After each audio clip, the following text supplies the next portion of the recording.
na África: Sudão do Sul, Malawi e Quênia. Aí logo depois vem Costa do Marfim, Egito, Etiópia. Então, você veja, só que esses países ainda têm relativamente poucos casos. Então, e nem fazem testes. Então, a chance de virar uma tragédia internacional é muito grande, muito grande. E aí, pensando que estamos passando por isso agora, de alguma forma espero, a Europa saindo, o mundo pode ajudar o continente africano por conta disso, por conta de, espero, né, espero passar por isso, né, e em breve, mesmo que no Brasil isso não seja sinalização no momento, mas aí de alguma forma ajudar o continente africano enviando, e até a questão de Cuba, que eu ainda queria voltar a tocar por conta dos médicos. De alguma forma existe uma movimentação também, porque a gente viu aqui com relação ao Mais Médicos, né, que deu certo em muitos pontos, né, e acabou terminando muito por conta de ideologias, né, na minha visão. Mas, de alguma forma, pensando nisso, né, essa ajuda humanitária, médicos cubanos, material, insumos, enfim, de alguma forma isso pode amenizar um pouco? Olha, pode, os países poderão ajudar. A dúvida é, ajudarão? Tem um país que eu sei que vai ajudar, porque isso vai estar inserido na sua política de reconstrução da sua imagem, que é a China. A China vai ajudar.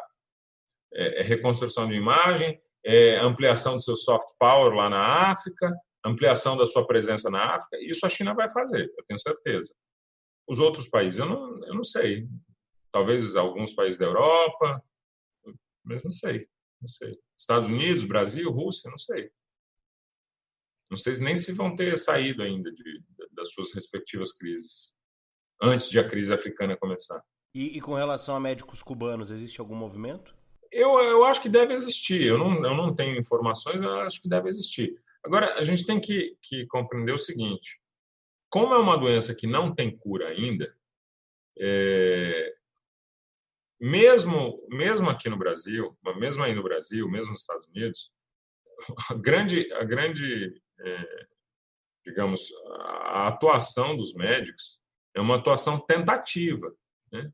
Ninguém sabe exatamente qual é a cura. Então, a cura. Então, é uma atuação tentativa e pega-se aqueles casos mais graves e manda para a UTI para um acompanhamento próximo e, eventualmente, manda para ventilação mecânica. Esse procedimento, ele é mais ou menos simples do ponto de vista médico. Nos vários países que estão enfrentando a crise, o problema não é exatamente do número de médicos, mas de equipamento. Então, é claro que quanto mais... Um país que não tem nem médico para o hospital, é claro que um contingente de médicos chegando ajuda. Mas eu te diria que, nesse momento, não é o principal elemento. Para países da África, por exemplo, vai ajudar, óbvio, porque tem países que a quantidade de médicos por 1 milhão de habitantes é baixíssima. É claro que ajuda. Mas eu tenho dúvida se isso é exatamente o ponto, né, nessa crise, entendeu? Voltando então um pouco para a Europa, Rômulo, eu queria a sua visão sobre quais foram os grandes exemplos ali nesse continente, por que eles foram tão eficazes e, inclusive, questionar sobre a Alemanha, né, que você mencionou agora há pouco, que adotou medidas similares à da Suécia, né, que não deu certo, e eu cheguei a ler algumas reportagens de que o índice de mortalidade da Alemanha é um dos menores do mundo, se não o menor, né? O que acontece? O que aconteceu na Alemanha e assim, como que eles conseguiram chegar nesses índices positivos? Uma coisa que acontece na Alemanha, certamente, é o sistema de saúde, né? O sistema de saúde é robusto, a quantidade de equipamentos é muito grande,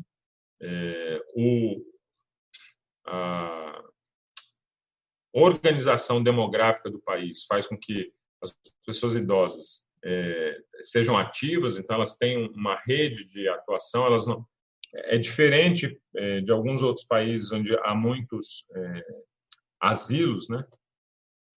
para idosos na Alemanha, os dados que eu pude observar aqui é que tem um número grande de idosos ativos, muito maior do que em outros países.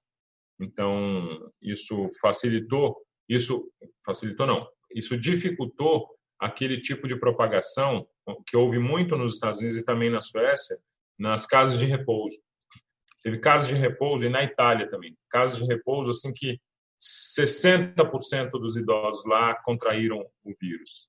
Então, isso aumenta muito a taxa de letalidade, porque a taxa de letalidade em pessoas acima de 60 anos é muito mais alta do que nas pessoas abaixo de 60 anos. Então, o fato de conseguirem conter a contaminação em pessoas idosas fez com que o número de mortes diminuísse bastante também. Mas isso é diferente do número de casos, né? Então, em total de casos, a Alemanha continua sendo um país com muitos casos, o 9º país com mais casos, com quase 200 mil casos. Isso é bastante, isso é muito significativo. E eu te diria até, em número de mortos, a Alemanha é o 9º também. Então, dizer que o número de mortes foi muito menor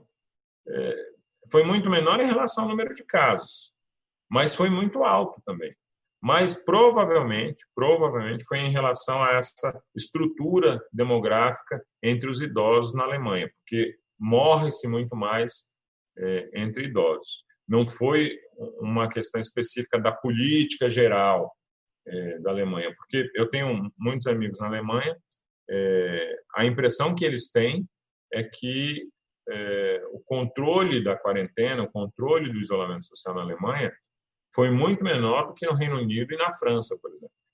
Então, provavelmente isso tem a ver aí com a situação dos idosos na Alemanha. E aí no Reino Unido, aí os casos estouraram. Eu não tenho dados exatamente para explicar pelo quê, mas também tem um dado que indica alguma coisa. O Reino Unido é um país que faz muitos testes, né? O Reino Unido fez quase tantos testes quanto a Rússia, que é um dos países que mais faz testes e que conseguiram aí ter um número de testes bastante grande. E o Reino Unido fez 82 mil. Então, o Reino Unido realizou quase tantos testes quanto a Rússia e 60% a mais do que a Alemanha.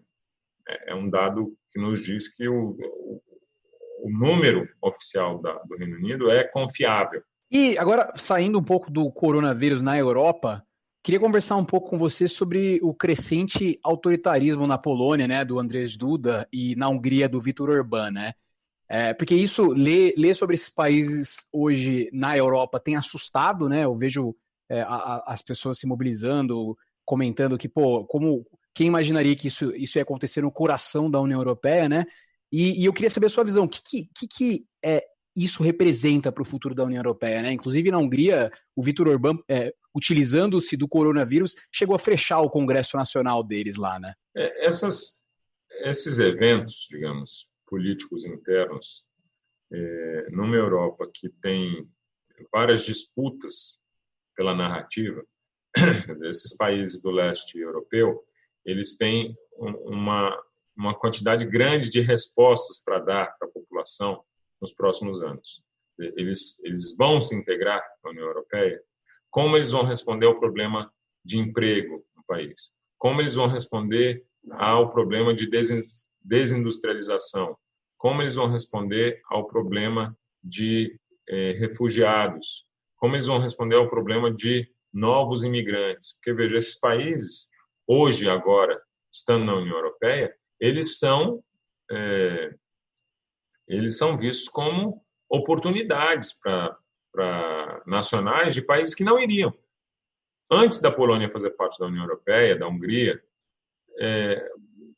os imigrantes do norte da África ou de outros países do leste europeu não necessariamente viam esses países como uma alternativa. Hoje eles são uma alternativa.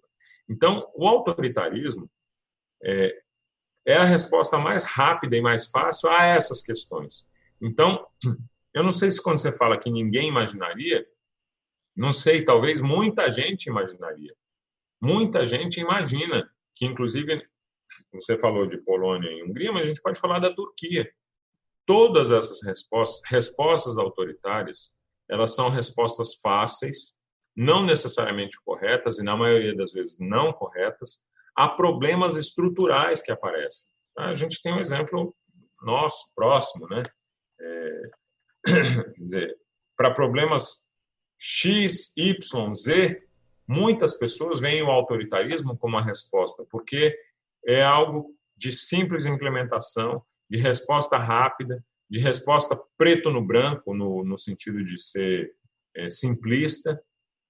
Então, hoje estamos vendo isso na Polônia, na Hungria, na Turquia, mas eu te diria que é o contrário. Eu espero essa resposta em mais lugares, inclusive em países mais centrais da Europa.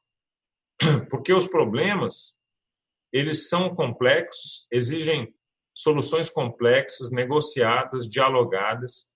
Esse diálogo é complexo, ele é difícil. Vou te dar um exemplo hoje no Brasil. Está aí. Formação da tal frente ampla. Tem um debate sobre se vai para cá, se vai para lá, se tem fulano, se tem beltrano.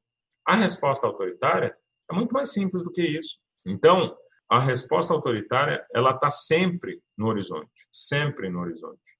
Eu te diria que não é surpresa para vários analistas políticos, infelizmente, não é surpresa esse tipo de resposta na Europa. E ela pode vir em outros países. E considerando isso que você acabou de falar, então, e a nossa grande ameaça da nossa geração, né, que não é nem o coronavírus, e sim as mudanças climáticas, o que o mundo vai enfrentar, e que talvez um autoritarismo com respostas fáceis não consiga efetivamente atacar, né, a tempo, porque é um problema, talvez o mais complexo de todos. Há esperança para o futuro, Romulo? Olha, eu vou te falar do exemplo da China. A China é um país centralizado, um regime autoritário. E talvez os regimes autoritários olhem para a China com uma certa inveja. É um sistema autoritário que conseguiu dar várias respostas, e uma das respostas que eles estão dando, de maneira ainda tímida, mas muito promissora, é a questão ambiental. Hoje a China conseguiu o plano quinquenal de 2015, vale 2015 até 2020, um dos 5 temas principais do plano era exatamente a questão ambiental.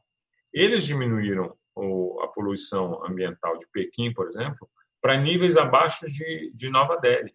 Muito, aliás, muito, muito abaixo de Nova Delhi. Eu andei em algumas cidades da China, Cantão, Xi'an, mesmo Pequim.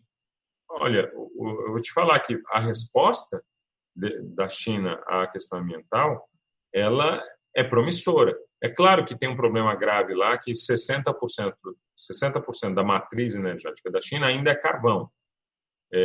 Mas o governo autoritário olhou, fez um planejamento de longo prazo e está atacando o problema. O problema dos outros países é que eles não têm essa progressão temporal da China.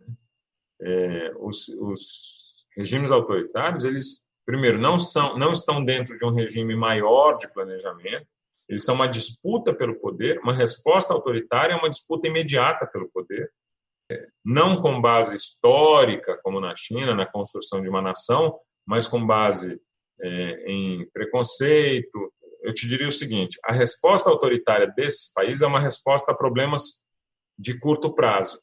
Então, a busca pela resposta rápida cria uma solução rápida e ruim. É uma coisa diferente da China. A China é um sistema autoritário também, mas é um sistema que olha para o tempo de maneira diferente, até por questões culturais, até por questões históricas, olha para o tempo de maneira diferente.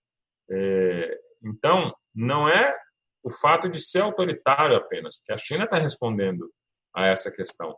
É o fato de ser uma resposta autoritária de curto prazo, a problemas de curto prazo, que estão sendo influenciadas por uma leitura de direita,